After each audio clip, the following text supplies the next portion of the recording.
सुप्रभात बच्चों। आज हम आपकी हिंदी पाठ्य पुस्तक मधुप से पाठ 4 बदल गई सुहानी पाठ पढ़ने जा रहे हैं।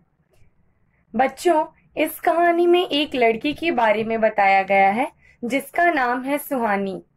वह अपनी स्कूल की होनहार छात्रा थी और उसमें बस एक ही बुरी आदत थी।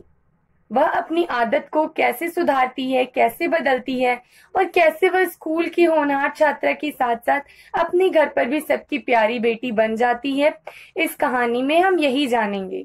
चलिए हम कहानी की शुरुआत करते हैं। सुहानी अपनी स्कूल की होनहार छात्रा थी। उसकी अच्छी आदतों के कारण घर में भी सब उसे प्यार करते थे। उसकी एक ही बुरी आदत थी कि वह अपना सामान सही जगह पर नहीं रखती थी। रोज सुबह वह कोई ना कोई सामान ढूंढने में सबको परेशान करती थी। मम्मी रोज उसे प्यार से समझाती कि सामान सही जगह पर रखा करो, पर वह अनसुना कर देती थी। बताया गया है कि वह लड़की सुहानी अपनी स्कूल की होनहार छात्रा थी, लेकिन वह उसकी बहुत सारी अच्छी आदत थी जिसके कारण सब उसे घर में प्यार करते थे। लेकिन उसमें एक बुरी आदत भी थी, वह अपना सामान कभी भी सही जगह पर नहीं रखती थी। मम्मी उसे रोज समझाती इस बात के लिए, पर वह अपनी मम्मी की बातों को अनसुना कर देती थी। अनसुना कहने का अर्थ है माँ की बातों पर ध्यान ना देना। अनसुना करने का अर्थ है ध्यान ना देना। इसी प्रकार जब मम्मी उसे समझाती तो वह मम्मी की बातों को अनसुना कर देती थी। एक दिन वह स्कूल से चहकती हुई आई और बोली, मम्मी मेरी कक्षा में सिर्फ मेरा चयन चित्रकला प्रतियोगिता के लिए हुआ है। 2 दिन बाद मेरी प्रतियोगिता है, आप मेरी तैयारी करवा दीजिए। मम्मी ने खुश होकर सुहानी को गले से लगा लिया, ढेर सारा प्यार करके उसे खाना खिलाया, उसकी तैयारी भी करवाई। एक दिन क्या होता है कि सुहानी चहकती हुई कहने का अर्थ है खुशी से। वह खुशी से अपने घर आई और माँ को कहती है कि माँ, कक्षा में सिर्फ मेरा ही चित्रकला प्रतियोगिता के लिए हुआ है चयन और 2 दिन बाद मेरी प्रतियोगिता भी है, आप मेरी तैयारी करवा दीजिए। मम्मी उसकी बात सुनकर बहुत खुश होती है और उसे गले से लगा लेती है, उसे ढेर सारा प्यार करती है, कहने का अर्थ है खूब सारा प्यार करती है, उसे खाना खिलाती है और उसकी तैयारी भी करवाती है। प्रतियोगिता के दिन, मम्मी मेरे रंग के डिब्बे में पूरे रंग नहीं है, कल रात मैंने यहीं कहीं छोड़े थे, कहते हुए सुहानी ने पूरा कमरा बिखेर दिया। वह डरी हुई भी थी कि पूरे रंग नहीं होने पर वह क्या करेगी। भागती हुई मम्मी आई, कमरे की हालत देखकर उन्हें गुस्सा आया। सुहानी तुम नाश्ता करो, मैं ढूंढती हूँ, वे रंग ढूंढते हुए बोली। सुहानी नाश्ता करने बैठ गई। मम्मी ने सारे रंग ढूंढकर बॉक्स में रख दिए और उसे स्कूल भेजा, फिर पूरा कमरा व्यवस्थित किया। अब प्रतियोगिता के दिन क्या होता है कि सुबह सुबह सुहानी आवाज लगाती है कि मम्मी मेरे रंग के डिब्बे में पूरे रंग नहीं है और कल रात मैंने रंग यहीं कहीं छोड़े थे, लेकिन अभी नहीं मिल रहे हैं।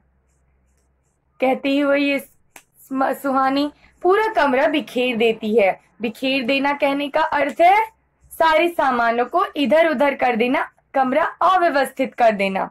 वह डरी हुई भी थी और उसे बहुत डर भी लग रहा था कि अगर रंग नहीं मिलेंगे तो पता नहीं आज क्या होगा। भागती हुई मम्मी के पास जाती है। प्रतियोगिता के दिन, मम्मी मेरे रंग के डिब्बे में पूरे रंग नहीं है, कल रात मैंने यहीं कहीं छोड़े थे, कहते हुए सुहानी ने पूरा कमरा बिखेर दिया। वह डरी हुई भी थी कि पूरे रंग नहीं होने पर वह क्या करेगी। भागती हुई आई। मम्मी कमरे की हालत देखकर उन्हें गुस्सा आया। सुहानी तुम नाश्ता करो, मैं ढूंढती हूँ, वे रंग ढूंढते हुए बोली। सुहानी नाश्ता करने बैठ गई। मम्मी ने सारे रंग ढूंढकर बॉक्स में रखे और उसे स्कूल भेजा, फिर पूरा कमरा व्यवस्थित किया। अब प्रतियोगिता के दिन क्या होता है कि सुहानी कहती है, माँ को आवाज लगाती है कि माँ मेरे रंग के डिब्बे में पूरे रंग नहीं है और कल रात मैंने यहीं कहीं रंग रखे थे, लेकिन अभी नहीं मिल रहे हैं। और यह कहते हुए सुहानी कमरे की हालत को बिल्कुल ही बिगाड़ देती है, बिखेर देती है। बिखेर देना मतलब सामानों को इधर उधर कर देना। यह बात जैसे ही मम्मी सुनती है, मम्मी दौड़ी भागी चली आती है और कमरे की हालत जब देखती है तो माँ को बहुत गुस्सा आता है। सुहानी तुम नाश्ता करो, मैं ढूंढती हूँ। और सुहानी को माँ कहती है कि तुम नाश्ता करो, मैं रंग ढूंढती हूँ। वह रंग ढूंढी और फिर सारे रंगों को बॉक्स में रख दिए। फिर सुहानी को स्कूल भेजा और फिर पूरा कमरा व्यवस्थित किया। व्यवस्थित किया कहने का अर्थ है बच्चों पूरा कमरा ठीक किया। दोपहर में सुहानी घर आई और बताया, मम्मी मेरा चित्र बहुत सुंदर बना था। सभी शिक्षिकाएं तारीफ कर रही थी। देखना, मैं ही पहला स्थान पाऊंगी। कहते हुए उसने जूते उतारकर सही जगह पर रखे। फिर बस्ता, टाई, बोतल भी अपनी अपनी जगह पर रख दिए। मम्मी ने उसे हैरानी से देखा। वह कपड़े बदल कर आई और रुआंसे स्वर में मम्मी से बोली, मम्मी आज सुबह अगर मेरे रंग ना मिलते तो क्या होता, मैं बहुत डर गई थी। आप सही कहती हो, मुझे अपना सामान सही जगह पर रखना चाहिए। यह कहती हुई सुहानी माँ से लिपट गई। इस तरह स्कूल की होनहार छात्रा होनहार बेटी भी बन गई। प्रतियोगिता के दिन दोपहर में जब वह स्कूल से वापस घर आई तो वह माँ से कहती है कि माँ, मेरा चित्र बहुत सुंदर बना था। और वह बहुत खुश भी थी और कहती है कि सभी शिक्षिकाएं मेरी तारीफ कर रही थी। देखना माँ, मैं ही पहला स्थान पाऊंगी। और कहते हुए वह अपने सभी सामानों को बिल्कुल सही जगह पर रखती है। बस्ता, टाई, बोतल, जूते, सभी सामानों को सही जगह पर रखती है। मम्मी एकदम हैरानी से उसे देख रही थी। हैरानी से मतलब आश्चर्य होकर, चकित होकर देख रही थी। जब वह कपड़े बदल कर आई तो वह माँ से बिल्कुल रुआंसे स्वर में बोलती है।